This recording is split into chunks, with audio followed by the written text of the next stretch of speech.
You're tired. Not the kind of tired that sleep fixes, not the kind that goes away after a weekend of rest. This is something deeper, something that lives inside your chest, behind your eyes, in the way you look at things that used to excite you and feel nothing. You wake up already exhausted. Before the day even starts, before anything has happened, the weight is already there, and you don't know why. That's the part that scares you the most, because you can point to reasons. You can list the stress, the responsibilities, the people, the pressure. But even on the quiet days, even when nothing is wrong, the exhaustion is still there, sitting with you, heavy and unexplained. This isn't laziness, this isn't weakness, this is something your mind and body have been doing without your permission for a very long time. Psychology calls it emotional exhaustion. But that phrase doesn't fully capture it, because it's not just emotion, it's identity. It's the slow erosion of who you are underneath the weight of everything you've been carrying. You've been performing, not on a stage. In your own life, every conversation, every obligation, every expectation, you show up, you manage, you hold it together, and no one sees the cost. No one sees what it takes to keep functioning when something inside you is running on empty. This is what emotional exhaustion really is. It's not just being tired of tasks, it's being tired of the effort it takes to exist in the way the world expects you to. The mind has limits. Most people don't realize that, because the mind is also very good at hiding those limits from you. It keeps you moving, it keeps you functioning. It tells you just a little more, just get through today, and you do. You always do. But there's a price. Every time you push past what you actually have left, you make a withdrawal from something deep inside you, something that doesn't refill quickly, something that, over time, starts to feel like it won't refill at all. That hollow feeling you carry, that's not emptiness, that's depletion. And there's a difference. Emptiness is the absence of something.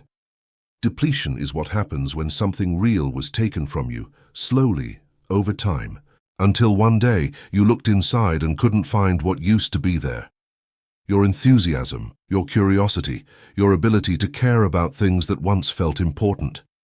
It doesn't mean you've lost them permanently. It means your system, your mind, your nervous system, your emotional body has been under load for so long that it shut those things down to protect you.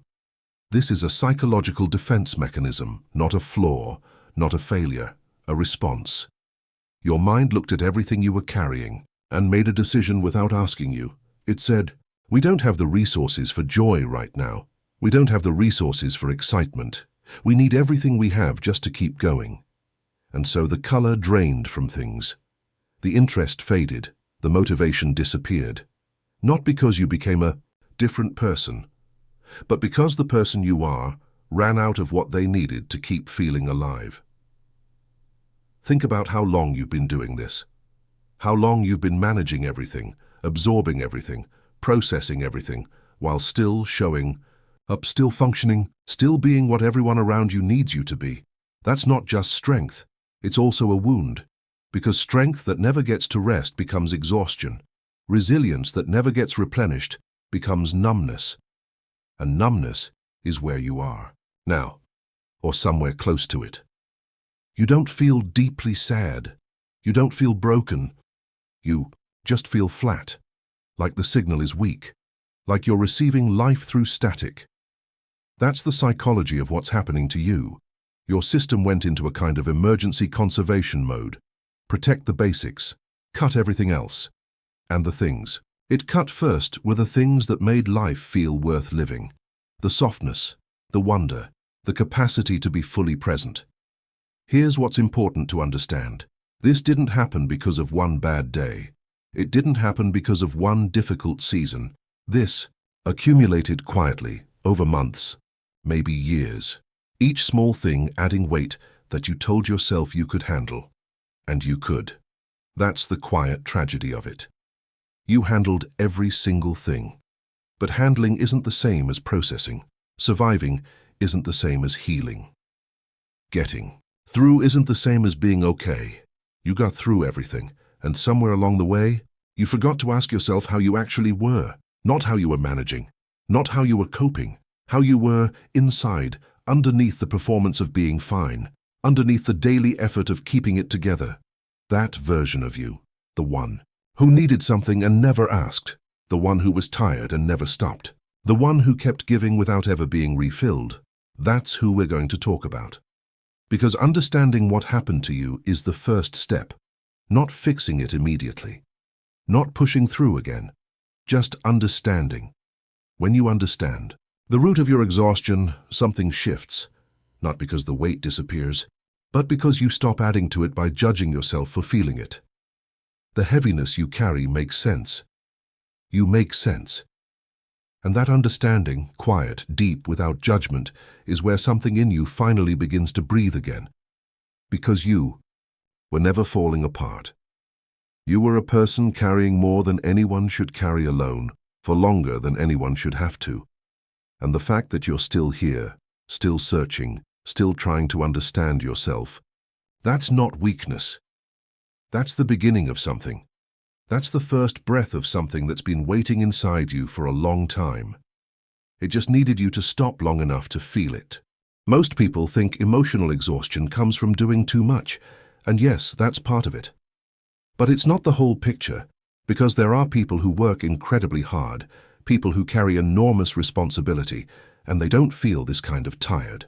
And then there are people who, from the outside, seem to have manageable lives, and yet they are completely, deeply exhausted. So the question isn't just how much you're doing, the question is what it's costing you to do it. That's where the real answer lives. Emotional exhaustion isn't just about workload. It's about the distance between who you actually are and who you feel you have to be every single day. That distance is exhausting. Maintaining it is exhausting. And the longer you maintain it, the more it costs you.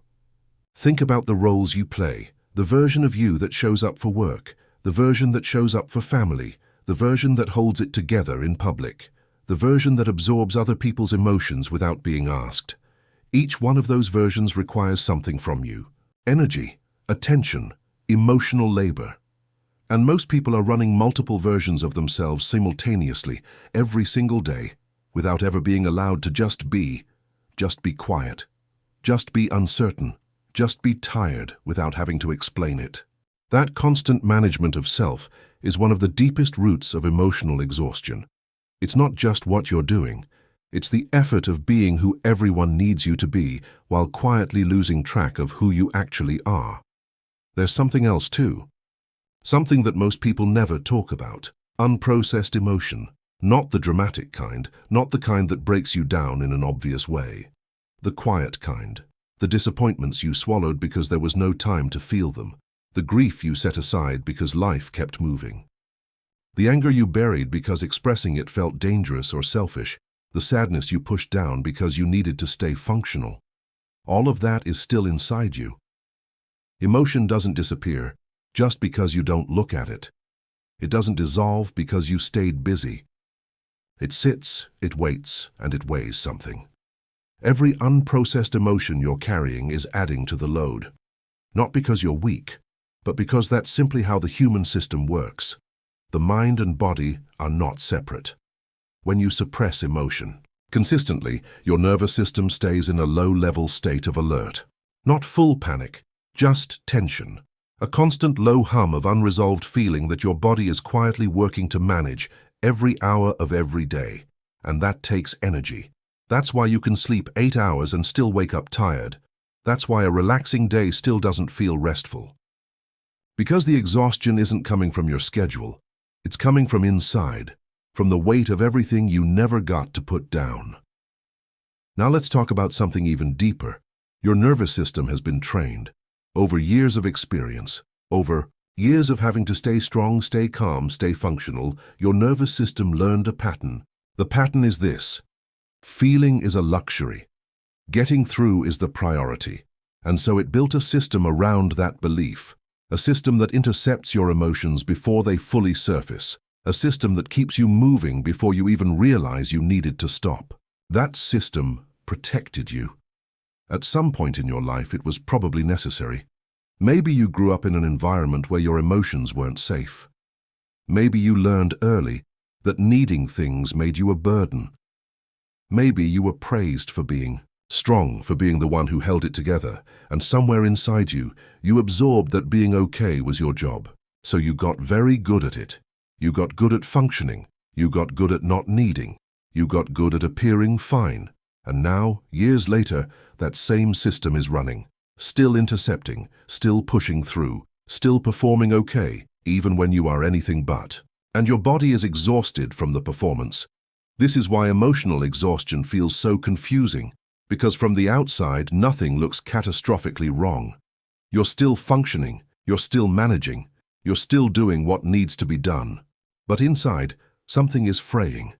Something that has been held tight for too long is starting to loosen in ways you can't control. The irritability that comes out of nowhere. The sudden tears that surprise you. The moments where you look at your own life and feel strangely disconnected from it. Like you're watching it happen from somewhere far away.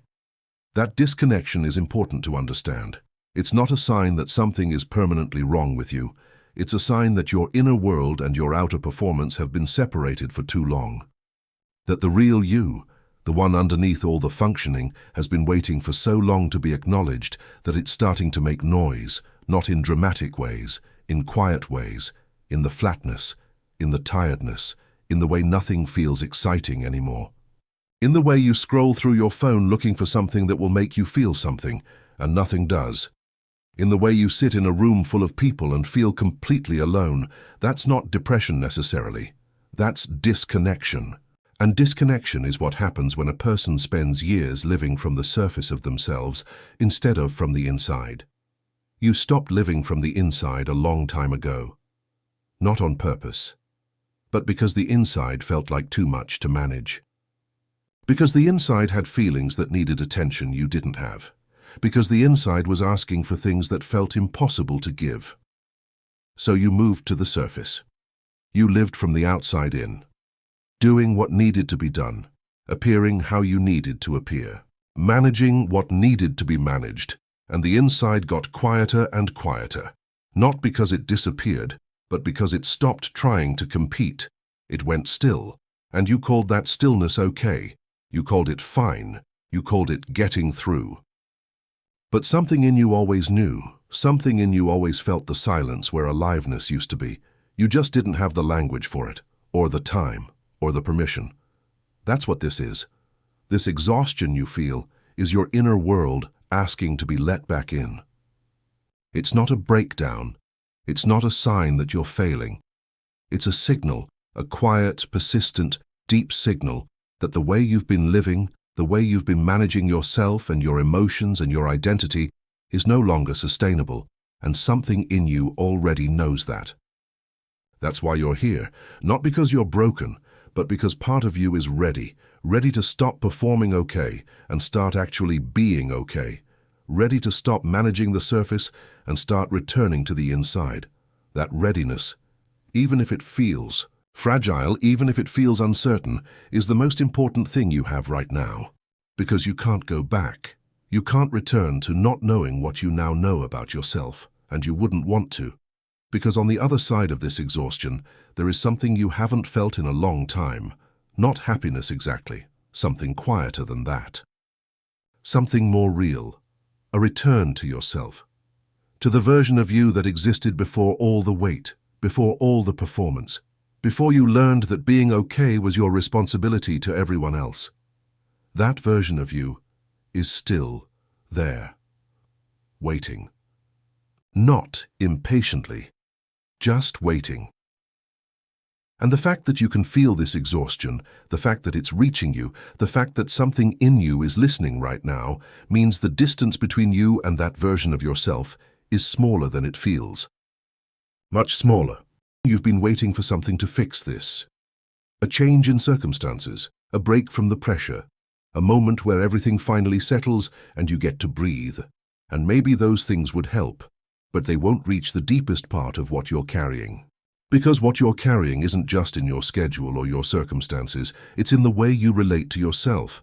And that's where the real work begins. Not the hard, exhausting kind of work, the quiet kind, the kind that doesn't require you to push harder or do more. The kind that actually asks you to do less, to stop, to turn inward, to give yourself something you've been giving everyone else for years. Attention. Real attention. Not the kind where you check in with yourself for a moment and then immediately redirect to what needs to be done. The kind where you sit with yourself long enough to actually hear what's there. Most people are afraid of that, because they've been running from the inside for so long that turning toward it feels dangerous. Like if they stop moving, everything they've been holding together will fall apart. But here's what actually happens when you stop. Not everything falls apart. The performance falls apart. And underneath the performance, you find something you forgot was there. Yourself. Not the managed version. Not the functioning version. Not the version that holds it together for everyone else. The actual you. The one that's tired, yes. The one that's been carrying too much, yes. But also the one that still has something underneath all of that. Something that exhaustion couldn't touch. Something that all the years of performing and managing and surviving couldn't erase. Your core. The part of you that existed before the weight. That part doesn't need to be rebuilt. It needs to be remembered. And remembering begins with something very simple. Permission. Permission to not be okay right now. Not as a permanent state. Not as giving up, but as an honest acknowledgement of where you actually are. Because the exhaustion deepens every time you tell yourself you shouldn't feel it. Every time you compare yourself to people who seem to be handling things better. Every time you add the weight of self-judgment on top of everything else you're already carrying. You are tired. That's real. That's valid. And it makes complete sense given everything you've been through, everything you've absorbed, everything you've carried, without being asked. Giving yourself permission to feel that doesn't make you weak. It makes you honest. And honesty, real honesty with yourself, is the first crack of light in a room that's been dark for a long time. Now here's something important. Recovery from emotional exhaustion doesn't look like a dramatic transformation. It doesn't arrive all at once. It doesn't come with a moment where everything suddenly feels better and the weight lifts and you feel like yourself again overnight. It comes in small moments. A morning where you wake up and the weight feels slightly lighter. A conversation where you feel genuinely present instead of just performing presence. A moment of quiet where instead of feeling hollow, you feel still. Peaceful still. Not empty still. Those moments are easy to miss if you're looking for something bigger. But they are the return. They are the signal that something inside you is beginning to come back online, and the more you notice them, the more you honor them, the more they grow. This is how healing works at this level, not in grand gestures, in small recognitions, in the quiet decision made over and over again to be a little more honest with yourself, to push a little less, to rest without guilt, to say no to things that drain you without feeling like you've failed someone, to stop explaining your tiredness and simply allow it to be true. These aren't small things, they feel small, but they are the foundation of everything. Because when you start treating your inner world as something real, as something that deserves care and attention and honesty, your outer world begins to reorganize around that. Not immediately, but gradually. The relationships that were built on your performance begin to shift. The obligations you carried out of guilt begin to feel different. The version of yourself that existed only to manage and function and appear okay begins to loosen its grip. And something more real starts to take its place. Let's talk about the identity piece, because emotional exhaustion is deeply connected to identity. When you've spent years being the strong one, the reliable one, the one who holds it together, that becomes who you think you are. And the thought of letting that go feels like losing yourself. But that identity was never you. It was a role. A role you stepped into, probably because you had to. Probably because it was necessary at some point. Probably because someone needed you to be that, and you answered. And you played it so well for so long that you forgot it was a role. You forgot that underneath it there was a person with needs, a person with limits, a person who deserved the same care they were giving to everyone else. That person is you, not the role. You. And returning to that person isn't about becoming someone new. It's about remembering who you were before you were needed so much, before you became everyone's anchor, before your own feelings became the last thing on the list. There was a version of you that existed before all of that, a version that didn't need to justify rest, a version that could feel things without immediately managing them, a version that was allowed to simply be. That version hasn't gone anywhere. It's been underneath everything this whole time, waiting with a patience that is almost unbearable to think about, waiting for you to slow down enough to find it again, and you're slowing down now. Maybe not in your schedule, maybe not in the demands around you, but in here, in this moment, in the way you're listening, in the way something in this is reaching you. You are slowing down. That matters more than you know, because the return to yourself doesn't begin when everything calms down. It doesn't begin when life gives you space. It begins in a moment exactly like this one. A moment of recognition. A moment where something in you hears the truth about itself and goes quiet in the most relieved way. Like a held breath finally released. Like a tension you forgot you were holding, finally letting go. That's what this is. This is not just a video about exhaustion. This is a moment of return. And you found it not by accident. You found it because something in you was ready. Ready to stop pretending the weight isn't there. Ready to stop performing okay for one more day without acknowledging the cost. Ready to come back to yourself. Not all at once, not perfectly, not with a plan or a program or a set of steps to follow, just quietly, just honestly. Just with the simple, radical decision to start treating yourself as someone who matters. Not more than others. Not at the expense of your responsibilities, but as someone who is included in your own care, someone whose tiredness is real, someone whose needs are valid, someone who deserves to feel alive and not just functional. That shift, that small, quiet shift in how you see yourself, is where everything begins to change. Not in the world around you first, in you, in the way you talk to yourself in the quiet moments, in the way you respond to your own exhaustion with compassion instead of criticism, in the way you start to recognize that the most important relationship you will ever have is the one you have with yourself. And right now that relationship needs something simple, not effort, not fixing, not pushing through to the other side. It needs presence. Your presence with yourself, for yourself. That's the beginning, that's the return, and it starts now, not tomorrow. Not when things get easier, not when you finally have time. Now, in this breath, in this moment of recognition, in this quiet place where you finally stopped long enough to hear yourself. You're still here, and that means something.